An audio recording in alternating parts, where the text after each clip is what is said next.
Holding down the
Come on, some fight on this can. Gremlin away. Good afternoon, everybody, and welcome to the final strategic planning meeting of this council. This being Tuesday, 25th April 2025. Item 1 on the agenda: apologies for absence and appointment of substitute members, please. You, Chair. Well, Chairman. It's not.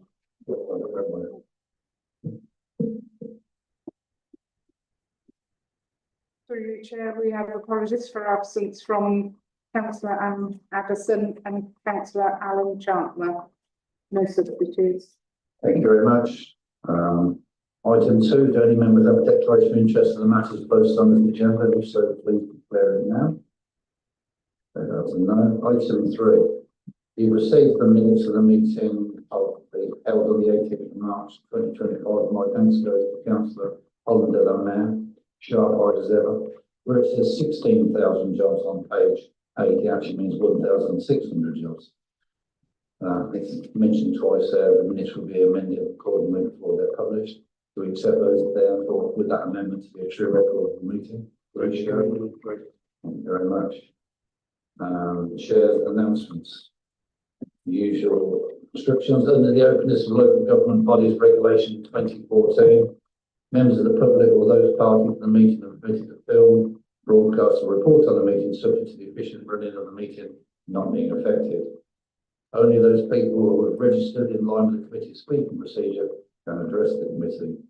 Those speaking are not permitted to ask questions of either members or officers. Members of the public are requested not to call out during the committee's discussion on any item. All speakers will have 5 minutes to which to make their statement. Participants addressing the planning committee will be advised when they have 60 seconds of their allotted time remaining. Speakers may be asked to remain seated after they've addressed the committee to answer the questions of the planning committee. There are no planned fire drills, so if the alarm does sound, the evacuation instructions will be given by democratic officers in the assembly point at the bottom of the steps of the mount, which is the green hill over to your left. Could all electronic devices please be switched off or onto silent mode? For those members using laptops, I ask that you press F1 on your machine so the blue light will come on indicating the sound is muted. This meeting is being broadcast on the Council's corporate YouTube channel. Therefore, when speaking, please use your microphones and speak clearly and loudly.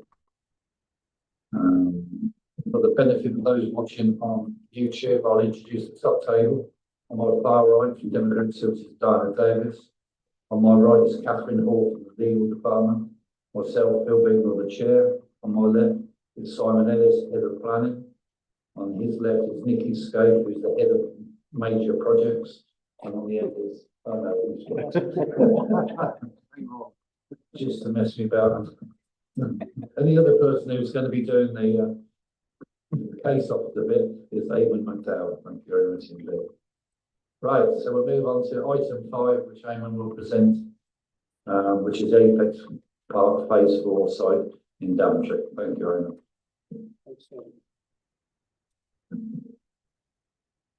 Thanks, Jim.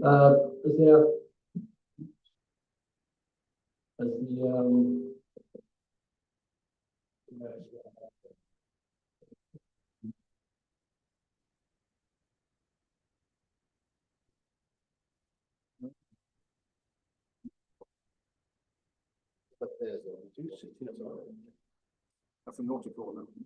You tell that properly, Stuart. Thanks, Jim. Again, as the opening slide indicates, this is an application for reserve matters, so it's pursuant to the previous permission being a hybrid permission at Apex Park that allowed for development, full-scale development on Site A, and this is the details in respect of Site B. Again, just giving you context in terms of the site, this is obviously Daventry Town. The site itself is located to the extreme northwest of Daventry itself, on the edge of the Apex industrial estate, long-established industrial estate that obviously has been developed over the years. under previous policies and currently allocated under EC7 of the Part 2 local plan. Again, just closing in on the site. This is the site indicated. It's effectively a greenfield site. The building that was the subject, site A, already under construction and occupied. And access to the site is from Naismith Road. So the application is a reserved matters application, which means effectively detailed development of the site. The principle of development has been established, and really members are here to consider the details of the development in terms of siting, appearance, access, landscaping, etc., etc. The proposal, as I say, is for a warehouse building to be located next to and lower than site A, and will provide 8,700 square meters of floor space, of which 450 approximately will be office space. 71 car parking spaces will be provided to the immediate west of the site, comprising accessible parking spaces, electrical charging spaces, spaces for 30 bikes and cycles. The site will sit within a well-landscaped surroundings where the existing tree hedges, etc., will be retained and enhanced, together with attenuation ponds, which will provide for suitable surface water attenuation of the site. To the eastern boundary of the site is a bridleway that will be enhanced and retained along its existing path to provide linkages into the existing permissive ways around the estate that allow access not only for employees but for the wider community, and for those members who visit the site, you'll have the opportunity to walk those sites. In terms of the building design appearance, the building will be approximately 15 metres to its highest point, 12 metres to the haunch, and will be clad in materials similar to the existing buildings on site. So you've got darker bandings at the lower levels and lighter bandings towards the top. These elevations basically show that the buildings as they will appear. In terms of setting down, the proposal is to set the building down relative to the adjoining building. And basically the difference in roof levels will be approximately 13 metres. So this building, it's a relatively modest building, will be sit lower in the landscape, and its impact on the wider landscape will be mitigated by existing landscaping. This section obviously gives you another view of the site across it. So as you can see, it sits relatively low relative to the adjoining buildings, and being the last remaining plot on the allocated site, well, its impact on the sort of wider landscape will be mitigated. In terms of the roof plan, the proposals are to achieve BREEAM good standards. And in terms of sort of enhanced lighting, there will be roof lights across the roof plan, together with solar panels to provide sort of towards energy contributions within the site itself. In terms of sections, again, these sections show the elements of cut and fill that will happen across the site, create a sort of a level platform within the site to accommodate the building. And in terms of the photographs, the site itself is accessed by a modern private industrial estate road that will access into the site. That's the point of access. And again, this is the southern boundary of the site where the permissive path is. So the site lies to the right-hand side of the photographs you look, and that will be cut and filled. In terms of policy, the proposal complies with the provisions of EC7, and accordingly, in terms of consultation responses, no objections have been raised from any of the consultees, subject to the conditions set out in the report, Chairman. Officers are reminded to recommend approval. Thank you. Yes, thank you, Eamon. Do any members have any questions for the case officer, please? Yes. Thanks, Chairman.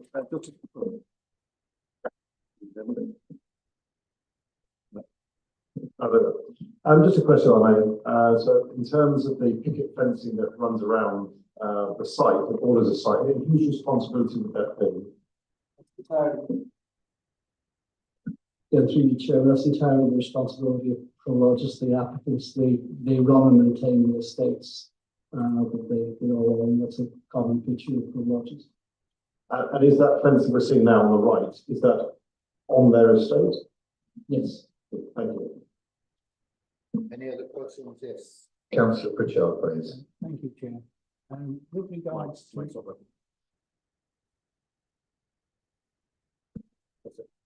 with regards to lorry parking, you didn't mention the introduction of where the lorry parking was. I've got an idea where it is, but could you please just confirm?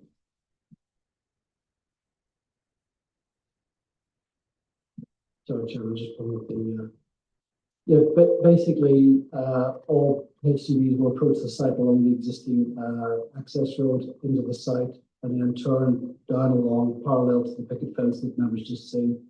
And then, head to the north into the site, and run to the sort of the northern end of the site. So that's, the trailer parking will be along the eastern boundary and set lower than the existing bridleway and away from the bridleway. The main sort of activities will be to the north side of the building. Thank you. Yes. So, Mr. Chairman, on the back of that, will there be overnight parking for HGVs on the site?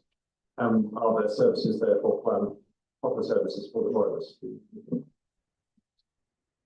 Again, I think the applicant would be a better place to advise you on that. I mean, this is an operation building, so they'll have times when they will be expected to arrive at the building on load or load, etc.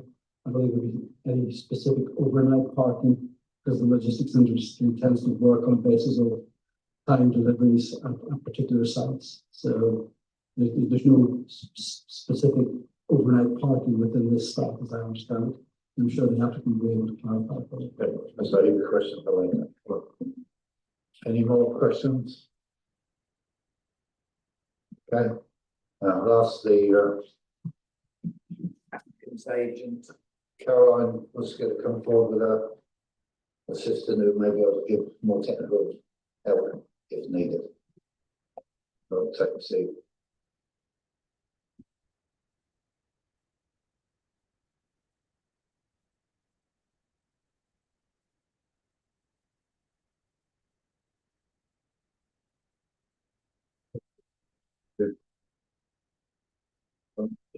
When you start with 5 minutes. Thank you, Karen.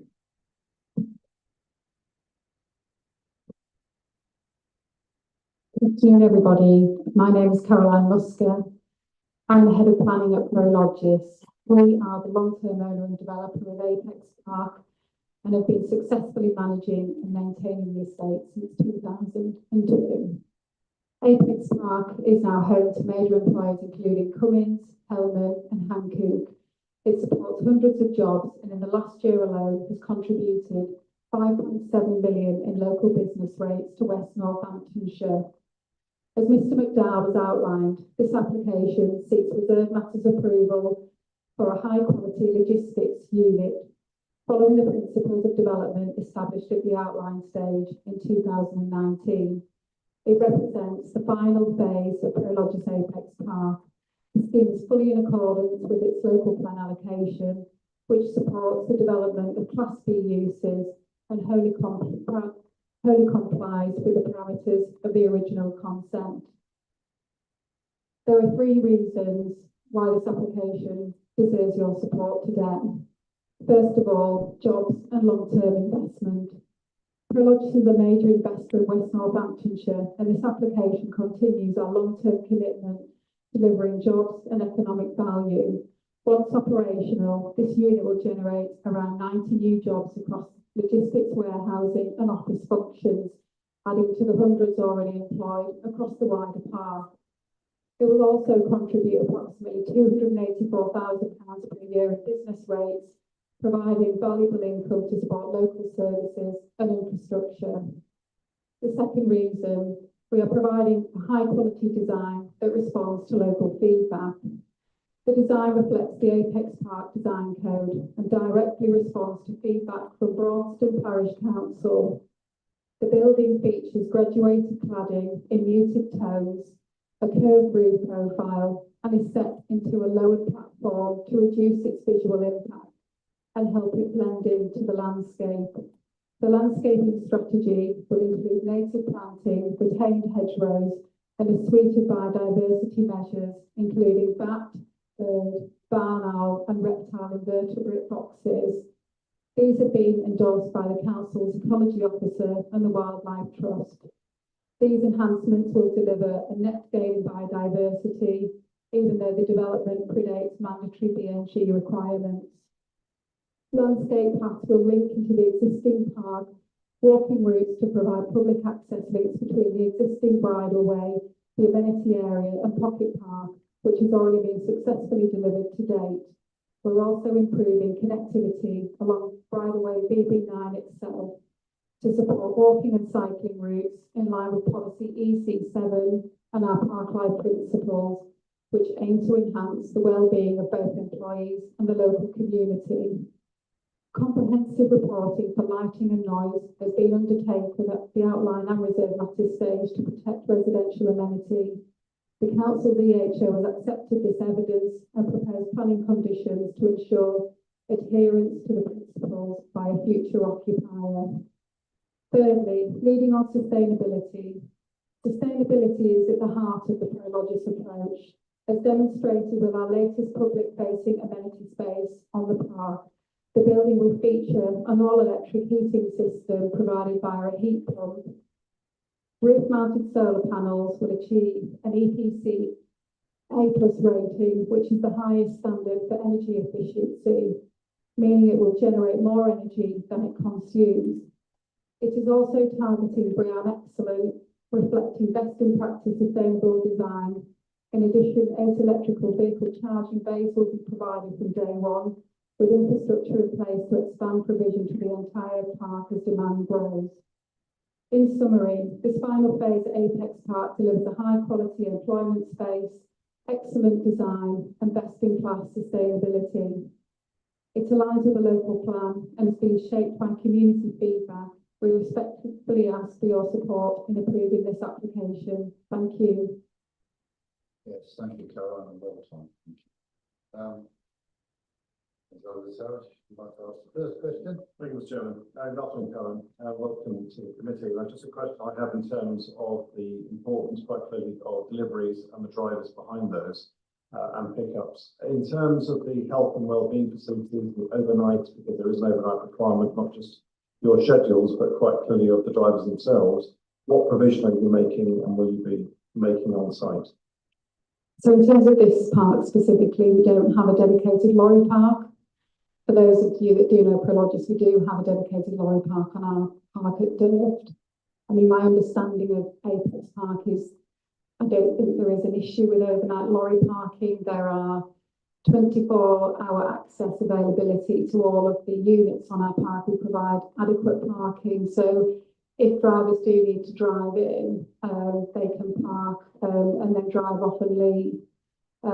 Equally, if other people want to use some of the amenity areas, we just put a pocket park in there where, again, drivers, if they're waiting for deliveries to be unpacked, they can equally use those pocket parks as well. Shower and changing facilities and... No, we haven't provided that on this park. Why not? Predominantly because there isn't space for one. And also we've never been asked to provide one. The provision of lorry parks is something that Prologis does really support. We're providing them up and down the country on our other parks, but just not on this one in this instance. Mr. Chairman, I'd say that would be quite disappointing to hear on the basis that logistics are quite important, as you know, Apex Park in particular, the plans that you have going forward. So I'd welcome seeing that if that was a possibility. Thank you. Any other questions? Yes, Councillor Humphries, please. Thank you, Caroline. I just want to make sure I've heard correctly that you said that the BREEAM rating will be excellent. Yes, that's correct. So, I'm sure Francis and Marsh Council will be appreciative of taking my suggestions, including the sustainability rating. Thank you. Thank you. Any more questions? Yes, councillor Manners, please. Caroline. Can you hear me? Thank you. Just out of interest, the solar panels are going to be for the site only, so I understand. Yes. What is to stop you putting solar panels on the whole of the roof? Because that's what I get asked a huge amount. Is why are warehouses not the first point of call? Is it about grid connection? Or is it more about the cost of actually putting in the steel structures? So all of the Prologis buildings can take 100% solar PV. We've designed them to do that. That's good. So this proposal delivering 15% for us to get to EPCA plus. The way that we bring forward PV solar is in tandem with our customers. So all of our buildings are designed in mind with what the customer requires. So if I use an example recently, so when we brought forward the Cummins building, I did the hybrid application originally, and that didn't have any PV at the point in time when we made that full planning application back in 2019. Clearly things moved on, and they now have a full array on their building. James, you might know how big that is, do you? Yeah. But as the head of planning at Prologis, I do have an interface with all of the customers, and part of my role is actually rolling out PVs across all of our roofs. I either deal with the applications to amend the roof, so I also deal with the prior approval, and we've done quite a few of those applications recently. It's really gathering pace. But no, we design all our buildings to make sure that they can take 100%, but it's customer led. But if you have a rounded roof, does that allow you to put solar panels on? Yeah, so our roofs are designed so that you can click on the PVs. It's a question I get asked all the time. You know, people are supportive of solar, but they particularly want to see them on warehousing as a start. Thank you. Yes, thank you, Caroline. I think that's encouraging Prologis' approach to it. That allows it from day one. I think it's very commendable. Any other questions? No? That being it, thank you, Richard Lee, both. Return to your seat. Thanks, Caroline. Turn the mic off. Brilliant. Thank you.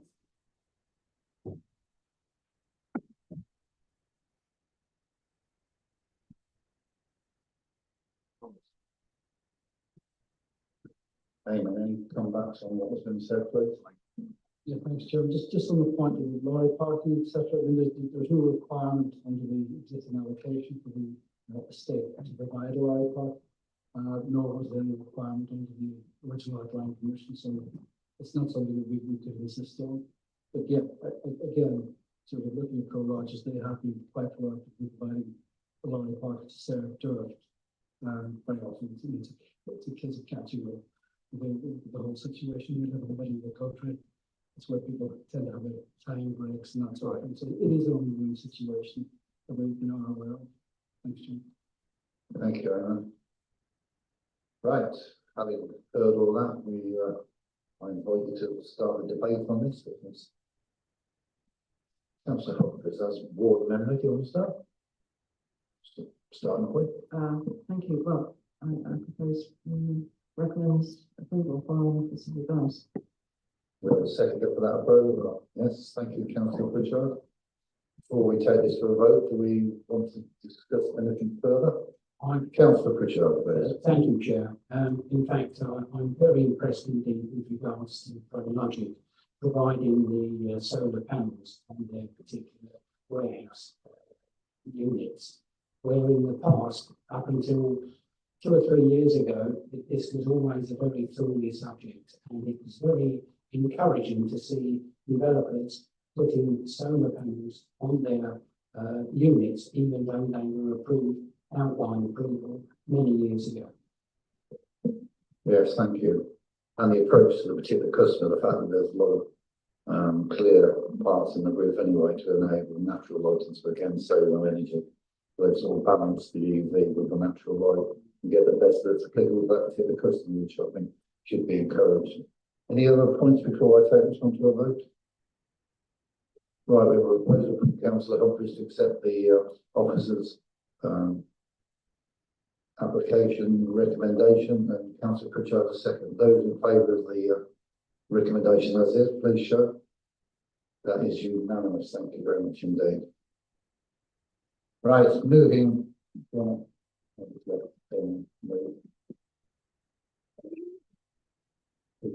And we'll come in up to Jonathan.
Right, moving to item 7, which is urgent business. Published last Wednesday was the paper with respect to the Bell Plantation application, which was due to go to appeal.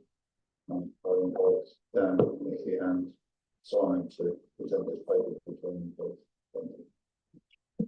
Thank you, Chair. So I think if I just begin by giving a bit of a summary and sort of just reminding members as to the scheme and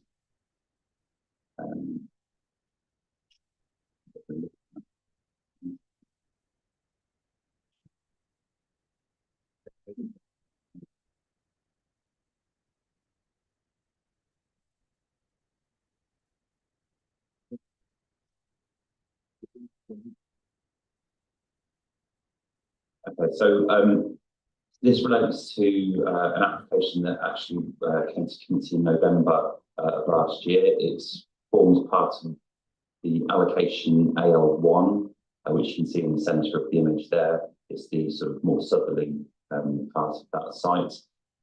It's an application for major employment development that was came to committee with a recommendation for approval, and the application was ultimately refused for 2 reasons, one being the landscape and visual impact, generally speaking, and the other being cumulative highway impact, generally speaking. Following that decision, an appeal was submitted in January of this year, and if we have a timetabled public inquiry appeal, which is due to commence on the 3rd of June. So obviously in the build-up to that, there are various deadlines with the appeals, such as the submission of proofs of evidence, which are due to be submitted to the inspectorate 2 weeks today on the 6th of May. As members will also know, the site to the north of it, the other part of AL1, was also subject to an appeal inquiry, and we had the appeal decision on that on the 4th of April. Now, because the 2 sites form part of the same allocation, and because the sort of very significant crossover or overlap in terms of some of the reasons for refusal, most notably probably highways, because of the cumulative impact that was mentioned.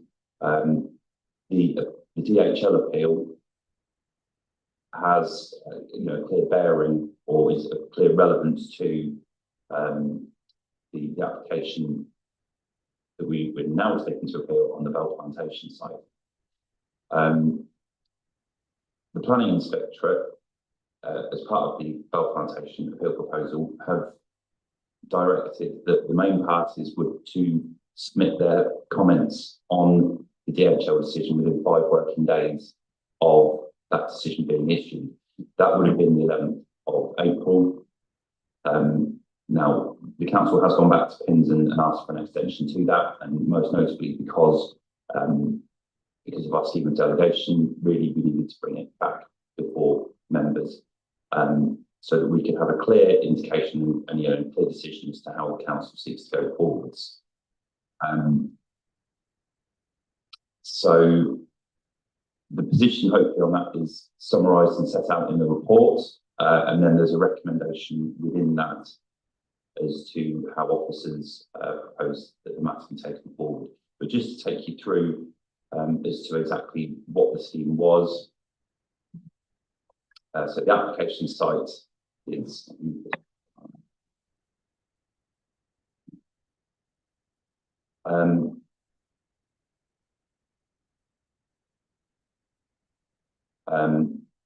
so yes, the application site is sort of an S-shaped piece of land that sits around the northern side of the Bell Plantation, existing Bell Plantation Garden Centre.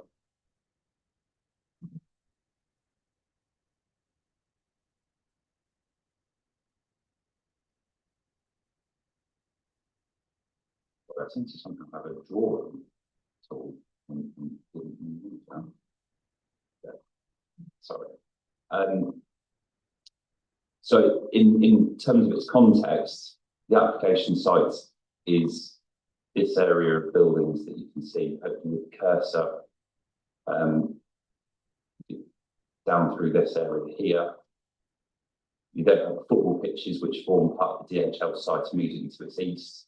And then the main body of the DHL site shown in, this is all shown indicatively, well, not all of it actually, sorry, most of it is shown indicatively. To the north, plot 1 was part of that DHL scheme which had full consent at the stage granted through the appeal. And then to the east, you have the AL3 site and obviously the 2 reserve matters which have been recently approved at committee, which will be familiar with as well. And then AL2, which is down to the southwest. In terms of the proposed access, it was proposed to create a T-junction just north of the existing Bell Plantation Garden Centre. That would also include closing off the Bell Plantation access. So the Bell Plantation access would be through the development site via the spine roads as are indicated on the right-hand plan that you can see there. And then in terms of off-site highway improvements, there was the creation of a 3-metre wide footway, cycleway that came from the site south, an enhanced crossing of the A43, and then that continued south to the Old Tickle Road junction and include the provision of new lay-by bus stops, which you can see on the left-hand section of that image. In terms of parameters, 3 different zones with the finished floor levels and building heights as set out within each of those. And I think key to the reason for refusal on this site is zone 2, where we've got a finished floor level of 107 AOD, and then a maximum building height of 16 metres. And that was the height. And again, just very quickly, in terms of the indicative master plan, as to the sorts of layouts that could be achieved within the site, but admitting that that is given. Thank you. Anyone else wish to add anything more? No, I think it's set out in the reports, although I think it's the discussion as members wish really fine. Okay. So you've heard the report from Dan Callis. You see a recommendation in the report. How do we want to discuss this at this stage? I'm looking for some input. Councillor Allen's welcome.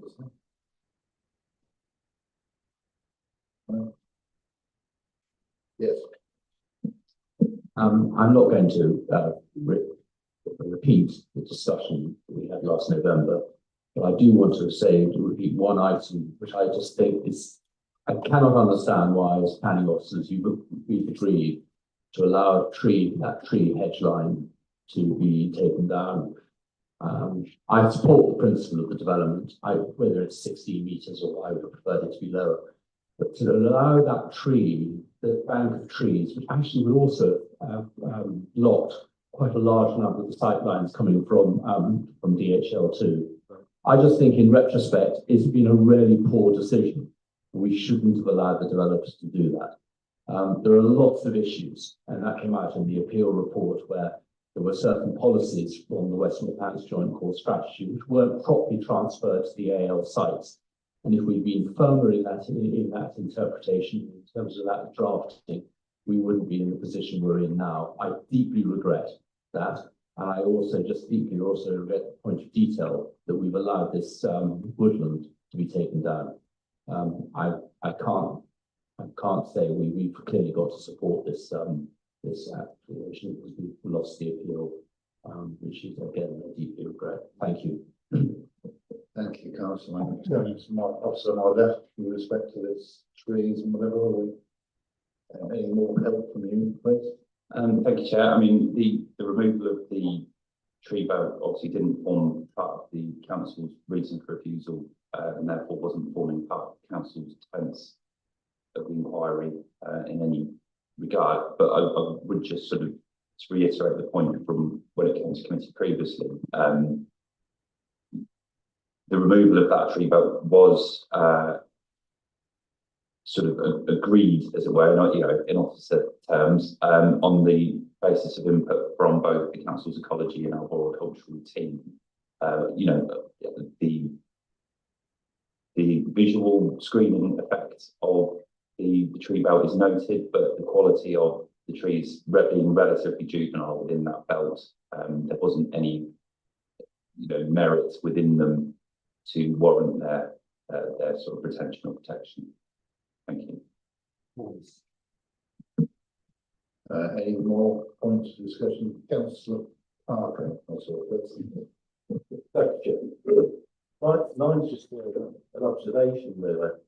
I understand that we have to agree with this because it's highlighted twice.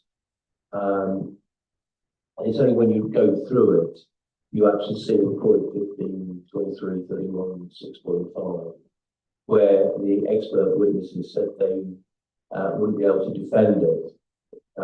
It came to next appeal. I would have liked to see that in the recommendation that they actually are not going to support it rather than actually be in the body. Because I think that makes a difference when people are reading it. It could be interpreted that the Strategic Planning Committee are actually agreeing this in the way they are, but agreeing it because of those expert witnesses who said they couldn't support it going forward. Now, I think that should be clearly marked in the recommendation because it's what we are being guided by, in all honesty, not by anybody else. Thank you, Chair. Thank you. Turn to my left and now concur.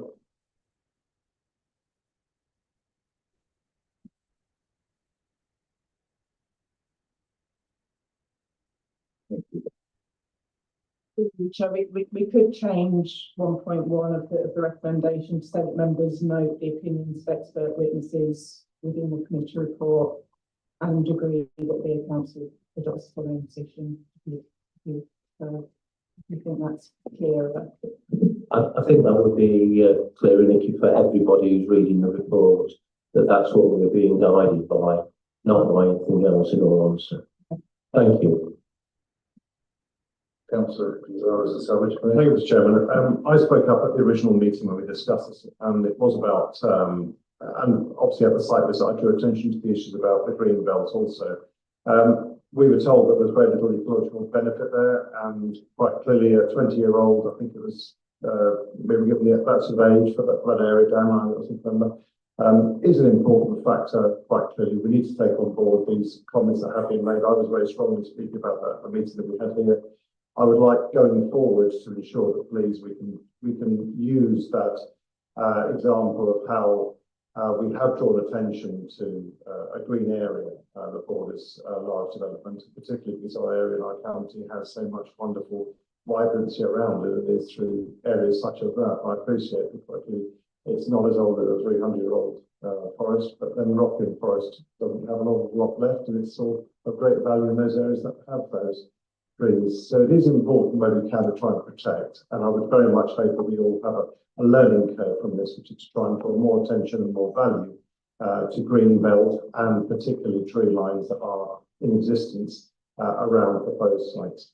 Thank you. Thank you. Councillor Purser, please.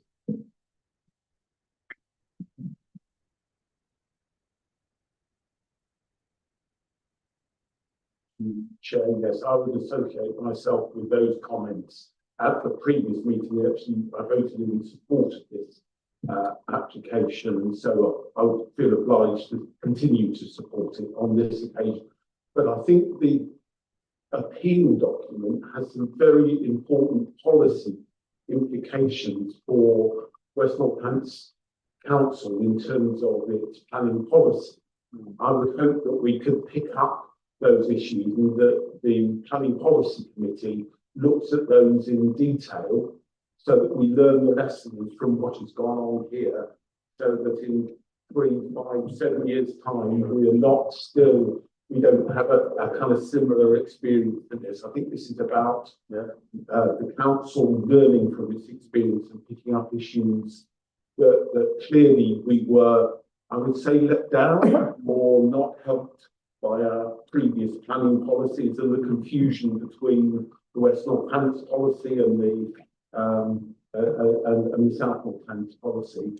So that is specifically picked up, and in the process of developing the new plan that we're working on at the moment, whoever is still there after next week's events. Thank you, Chair. Thank you, Councillor Purser. I turn to Simon to seek reassurance. Yeah, I think that's correct. It's a well-observed point Councillor Purser made. I think my reflection on the appeal decision is that the inspector's reminding you that as a planning decision, because the site was allocated, it's collective memory that the council embedded in those benefits of the development, public benefits, and we weigh very heavily on DHL decision on the public benefits of development. Therefore, you need to stretch every sinew to allow development. Very pro once you've allocated a site. I think that will become easier when West Northants develops its own local plan strategy. And I think we can all acknowledge the confusion of having 3 different local plan areas merging into one, and then a strategic committee that has to have oversight of everything, having to balance all of those 3 different policy approaches. So I think it is a big learning curve. And I think it's something we can pick up in the Planning Policy Committee as we get those agendas moving over the next few months as we implement the new local plan over the next few months. Thank you, Simon. Councillor Humphries, please. Thank you, Chair. Just following on from Councillor Purser and what Simon has commented on, I just think it's very regrettable that the last meeting of this committee is really focusing on damage limitation of the core decision making and allowing B8 to be introduced into the South Northants local plan and decisions made subsequently to try and mitigate this, which we've not succeeded. Thank you. Thank you. Yes, Councillor Collins, please. I recognise that basically the choice before us is pretty clear. I think we've still got, it's my first year on this planning committee, and we still need to really look at how each of these developments have impact on the highways around the area. And I'm wondering what future plans we've got as West Northants to really clearly understand the implications of each development on each other, and how we make representations to National Highways and to government to make sure that we've got the right infrastructure for sustainability for this site. one of the key things that I brought up at the original THO was around the modal shift in terms of buses. I think there's still so much we need to do to make sure that we embed that in our local policy with regards to these sites. I did a vote for this one, and the welcome moving of the bus stops towards the Aldi is one of the good things of this, where it does actually make sense. So, as I've supported this before, I again support this decision. Thank you, Councillor. Do you want to comment on local shift for us, Simon? Okay. Going forward, just I think it's a very fair point to make, and I think as part of planning as a whole and our policy team and what Councillor Purser referenced in terms of looking at this whole strategic approach and working with colleagues to recognise the impacts on the strategic road networks, engaging even more with national highways and I think it's for national highways as well to reflect on this appeal decision and the issues moving forward. But the inspection himself recognises that cumulative impact, and it is a strategic approach that's needed moving forward very much. thank you. I mean, it's a regrettable position we find ourselves in, but if we can get some positives out of this going forward, in terms of where we move forward, that would be great. Thank you. Anybody else before I call on a vote for this? Councillor Humphries is recommended, and was seconded by Councillor Pritchard, isn't it? Is that right? That was last one. What's the last one? Right, I'll propose this time then. Please propose that we. Thank you, Councillor Savage and Councillor James seconding. It's in 4 parts.